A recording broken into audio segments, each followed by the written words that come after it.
What's going on, ladies and gentlemen? It is day 15 right now. Hard challenge. Just shout. I was actually making a song. Wait, it's still on. Hold up. Let me pause it. I can hear my. Anyways, we're making day 15 hard challenge. I already did the workout. We went for the walk. Let's run it through. So for breakfast, the huge, boom. Oatmeal, milk, protein powder. However, I did swap it out. Instead of cheese seeds, I put in walnuts and almonds. So there's that. Obviously, the 1 glass of creatine, mandatory. For the workout today, it was just like stretching and like ab workout. So if you want to skip to that, right over here. And for the walk, some light for me. Like, come on, guys. It's already expected what I do, but I'll be making a song on the lows. You trying to hear it? Hold up. Hold up.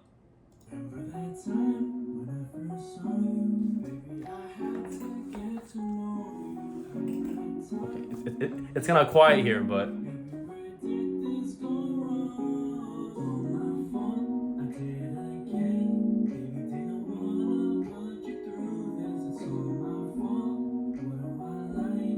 Okay, that's all I have so far. Oh shit, it's still on. Hold on. Okay, that's all I have so far. So don't judge. I know it's not the greatest, but anyways, let's get on to the reading section.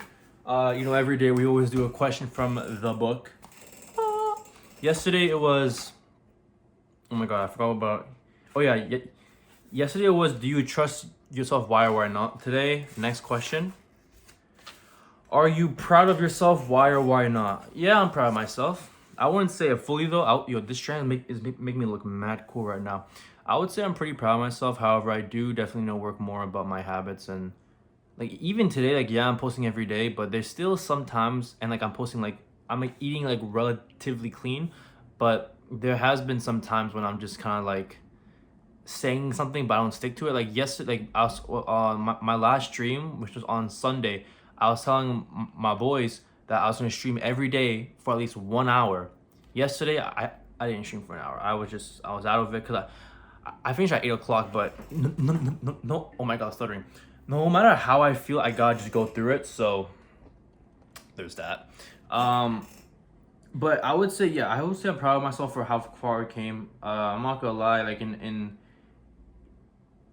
university, I was definitely not thinking I would have like a job or get back into content creation, because back then I was working at UPS, waking up like 2 in the morning, going to work. Like it was not it. But hey, I'm glad that I'm doing better now, and I'm feeling happy. I'm feeling good, working out consistently. But yeah, answer down below your comments. But let's get on to the book, The Zen Mind. You already know, we're almost done. I feel like it's gonna be like 3 more days and we're done with this book. And then I'm gonna cop a book about like emotional, because guys, I'm telling you, if I get a book about emotions and about love and I start reading that bit, not only am I gonna be more of a better manipulator, no, not only am I gonna be a better person when it comes to showing love and affection, but I'll understand more about how the galdom think. You know what I'm saying? Okay. Anyways, all right, hold on. Let me read this right now. Okay, so yesterday, the last page we talked about is about emptiness. Let me put this whole back, actually. Last time we were talking about emptiness regarding the fact that they were talking about how the bird can exist and not exist at the same time. So we're going to read more into that, because I don't really understand that part, but let's see that. You may say, I can do it tomorrow or next year, but believing that something that exists today will exist tomorrow. Even though you are not trying so hard, you expect that some promising thing will come, as long as you follow a certain way.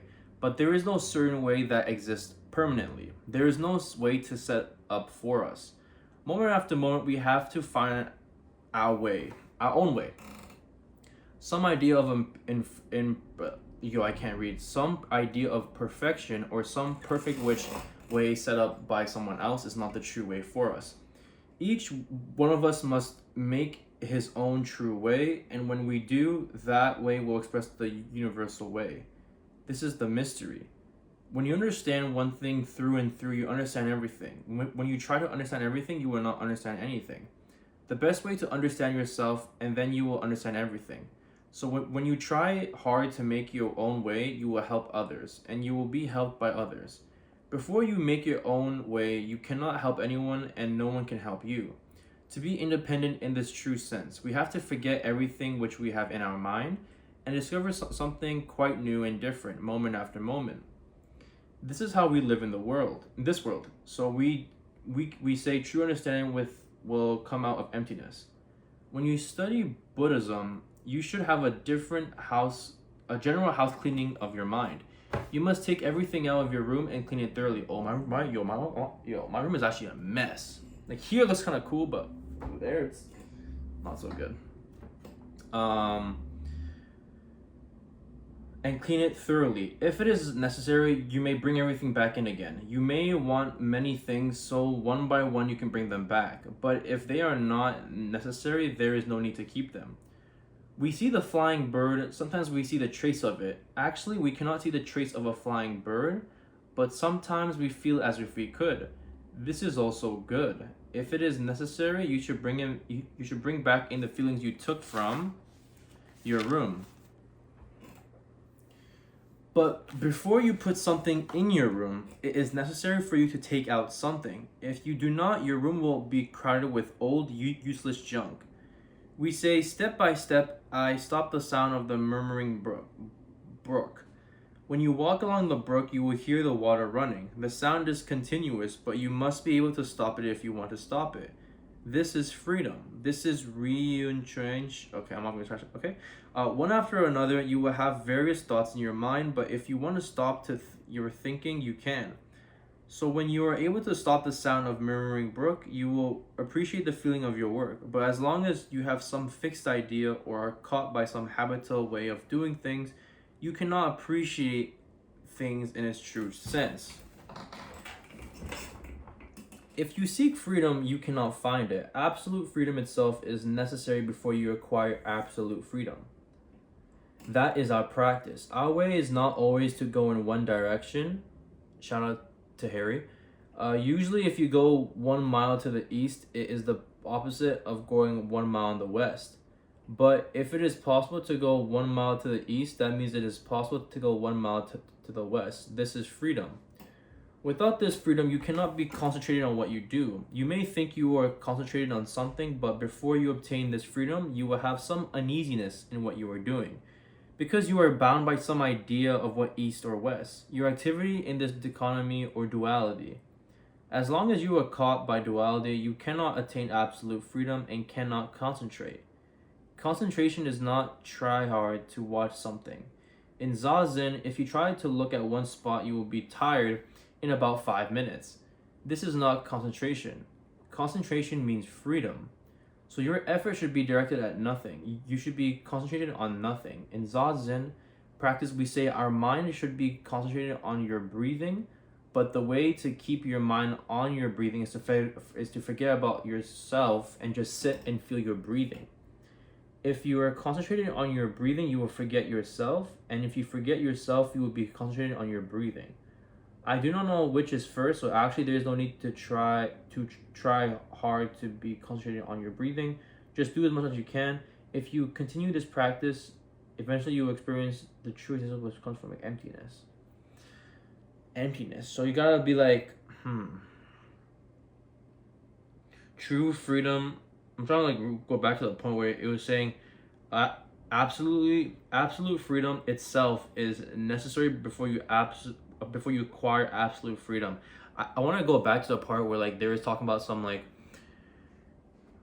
if you find peace in yourself, then peace around you will bloom or something like that. Anyways, next chapter. In the Prajna Paramita, oh my god, I can't say this word. In the Prajna Paramita Sutra, the most important part, of course, is the idea of emptiness. But before we understand the idea of emptiness, everything seems to exist substantially. But after we realize the emptiness of things, everything becomes a real, not substantial. When we realize that everything we see is a part of emptiness, we can have no attachment to any existence. We realize that everything is just a tentative form and color. Thus, we realize the true meaning of each tentative existence. When we first hear that everything is a tentative existence, most of us are disappointed. But this disappointment comes from a wrong view of man and nature. It is because our way of observing things is deeply rooted to our self-centered ideas that we are disappointed when we find everything has only a tentative existence. But when we actually realize this truth, we have no suffering. This sutra says, Bodhisattva. Yo, what is this word?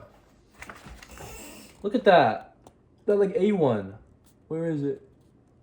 How do I even read that, yo? What? The Bodhisattva, I'm not gonna say because it's not offensive. I'm sorry. Observes that everything is emptiness. Thus, he forsakes all suffering. It was not after he realized this truth that he overcame suffering. To realize this fact is itself to be relieved from suffering. So realization of the truth is salvation itself. We say to realize, but the realization of the truth is always near at hand. It is not after we practice Zazen that we realize the truth. Even before we practice Zazen, realization is there. It is not after we understand the truth that we attain enlightenment. To realize the truth is to live, to exist here and now.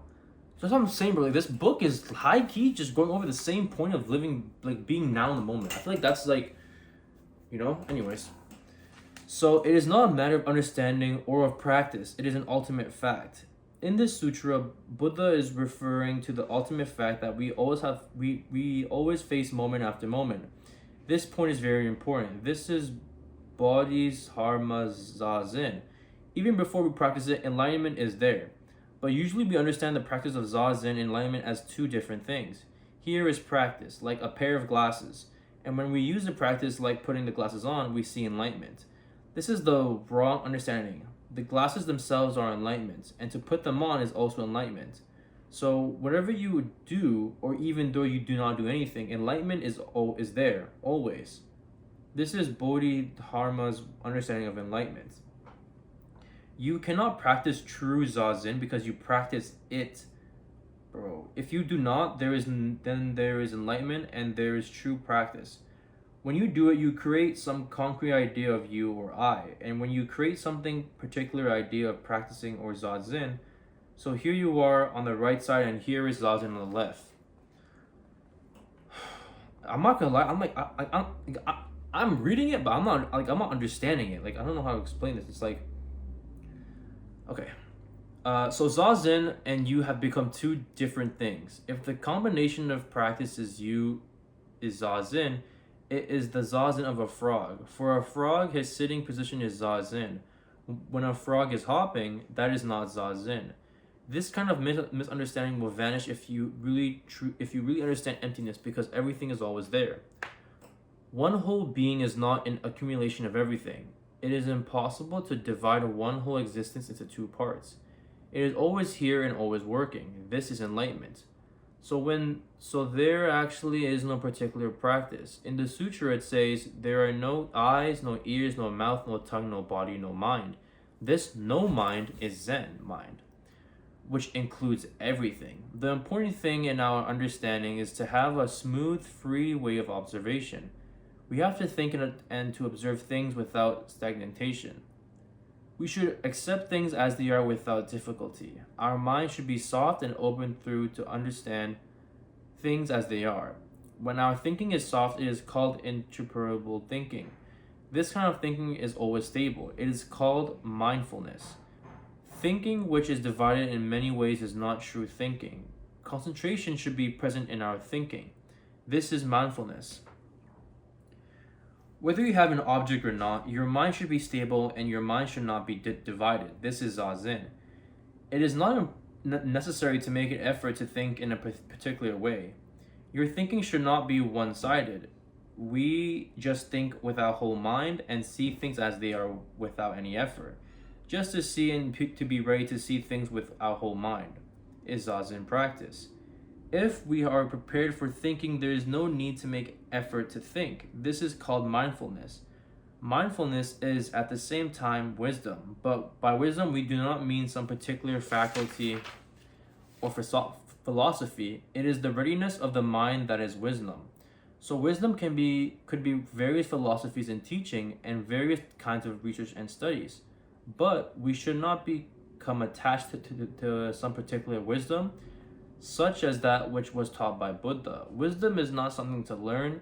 Wisdom is something which will come out of your mindfulness. So the point is to be ready for observing things and to be ready for thinking. This is called emptiness of your mind. Emptiness is nothing but the practice of Zazen. Okay, that whole chapter, I'm not even gonna lie, like, I just read it, bro, I'm like getting it. Readiness, being mindful. I guess in a way they're like saying like, you know, have an open mind and to like accept, you know, how the things are in a way. All right, next chapter. Believing in nothing. Sorry.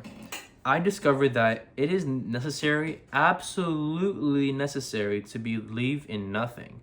That is, we have to believe in something which has no form, no color, something which exists before all form and colors appears. This is a very important point. No matter what God or doctrine you believe in, if you become attached to it, your belief will be based more or less on a self-centered idea. You strive for a better faith in order to save yourself, but it will take time to attain such a perfect faith. You will be involved in an idealistic practice. In constantly seeking to actualize your ideal, you will have no time for composure. But if you are always prepared for anything, if you're always prepared for accepting everything we see as something appearing from nothing, knowing that there is some reason why a phenomenal existence of such and such form and a color appears, then at that moment you will have a perfect composure. When you have a headache, there is some reason why you have a headache. If you know why you have a headache, you will feel better. But if you do not know why, you may say, oh, I have a terrible headache. Maybe it is because of my bad practice. If my meditation or Zen practice were better, I wouldn't have this kind of trouble. If you understand conditions in this way, you will not have perfect faith in yourself or in your practice until you will attain perfection. You will be so busy trying that I am afraid you will have no time to attain perfect practice, so you may have to keep your headache at all the time. This is rather silly kind of practice, the kind of practice that will not work. But if you believe in something which exists before you had a headache, and if you know the reason why you have the headache, you will feel better, naturally. To have a headache will be alright because you are healthy enough to have a headache. If you have a stomach ache, your stomach is healthy enough to have pain. But if your stomach becomes accustomed to its poor condition, you will have no pain. That is awful. You will be coming to an end of your life form, your stomach trouble. So it is absolutely necessary for everyone to believe in nothing. But I do not mean voidness. There is something. But that something is something which is always prepared for taking some particular form, and it has some rules or theory or truth in activity. This is called Buddhism nature, or Buddha himself. When this existence is personified, we call it Buddha. When we understand it as the ultimate truth, we call it Dharma. And when we accept the truth and act as part of the Buddha, according to the theory, we call ourselves Sagta. But even though there are 3 Buddha forms, it is one existence which has no form or color and is always ready to take form and color. This is not just a theory. This is not just the teaching of Buddhism. This is the absolute necessary understanding of our life. Without this understanding, our religion will not help us. We will be bound by our religion and we will have some trouble because of it. If you become the victim of Buddhism, I may be very happy, but you will not be happy. So this kind of understanding is very, very important. While you practice Zazen, you may hear the rain dropping from the roof in the dark. Later, the wonderful mist will be coming through the big trees, and still later, when people start to work, they will see the beautiful mountains. But some people will be annoyed if they hear the rain when they are lying in their beds in the morning, because they do not know that later will be the beautiful sun rising from the east. If our mind is concentrated on ourselves, we will have this kind of worry. But if we accept ourselves as the embodiment of the truth of Buddha nature, we will have no worry. We will think, now it is raining, but we don't know what will happen in the next moment. But by the time we go out, it may be a beautiful day or a stormy day. Since we don't know, let's appreciate the sound of rain for now. See, this is what I'm saying. Like, is this not just going back to the fact that like you have to live in the moment? I feel like everything. Okay, I'm not trying to whine or complain, but most of the time it just defaults back to the fact that like if you want to be true in peace, and be about like Buddhism, is to just take it moment by moment, aka like living in the moment. And like what it said here, like when the guy, he's on his bed, he's like, oh my god, it's raining, it might rain all day. But the guy doesn't know that he doesn't know it's gonna be raining the whole day. So instead, he should, be appreciative. Okay, it's raining now, I'm living in the moment, stuff like that. Okay, anyways. Let me see. This kind of attitude is the right attitude. If you understand yourself as a temporal embodiment of the truth, you will have no difficulty whatsoever. You will appreciate your surroundings, and you will appreciate yourself as a wonderful part of Buddha's great activity. Even in the midst of difficulties, this is our way of life. Using the Buddhist terminology, we should begin with enlightenment and proceed to practice, and then to thinking. Usually, thinking is rather self-centered in our everyday life, or everything is 99% self-centered. Why do I have to suffer? Why do I have trouble? This kind of thinking is 99% of our thinking. For example, when we start to study for science or read a difficult sutra, we soon become sleepy or drowsy, but we are always wide awake and very much interested in our own self-centered thinking. But if enlightenment comes first, before thinking, before practice, your thinking and your practice will not be self-centered. By enlightenment, I mean believing in nothing, believing in something which has no form or color, which is ready to take a form or color. This enlightenment is the immutable truth. It is on this original truth that activity, our thinking, our practice should be based. This whole chapter is written, bro, I'm telling you. Anyways, next chapter. Sorry, I look pretty good. Y'all notice how like my big ass pimple has slowly gone down though? It's like flat now on my nose, but hopefully as the weeks go on, like it goes away, because I'm not trying to go to Japan and have like a big ass like mole-ish, like it's not really a mole, but like an acne scar like, on my nose. Hopefully it goes away. But next chapter. It's the second last page. Of this video. Attachment and non-attachment. Donjin Zenji said, even though it is midnight, dawn is here. Even though dawn comes, it is nighttime. This kind of statement conveys the understanding transmitted from Buddha to the patriarchs, and from the patriarchs to Dojin and to us. Nighttime and daytime are not different. The same thing is called, sometimes it's called nighttime, sometimes it's called daytime. They are one thing.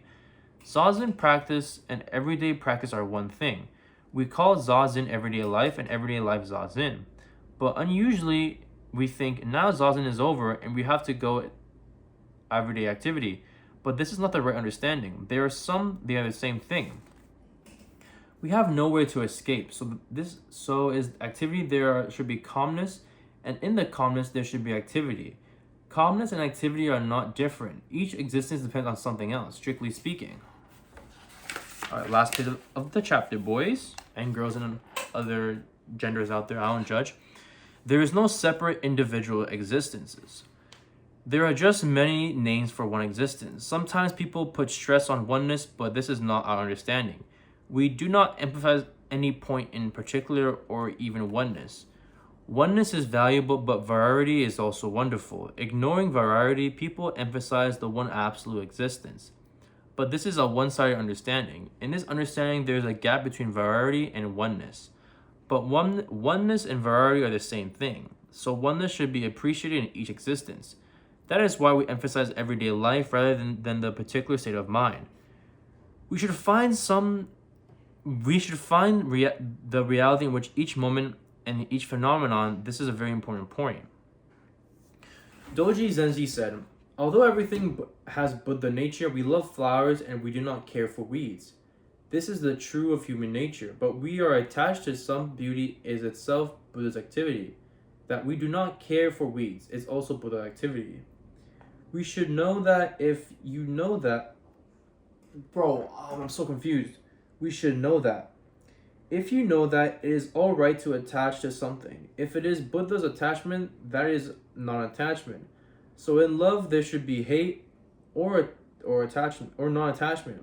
And in hate there should be love or acceptance. Love and hate are one thing.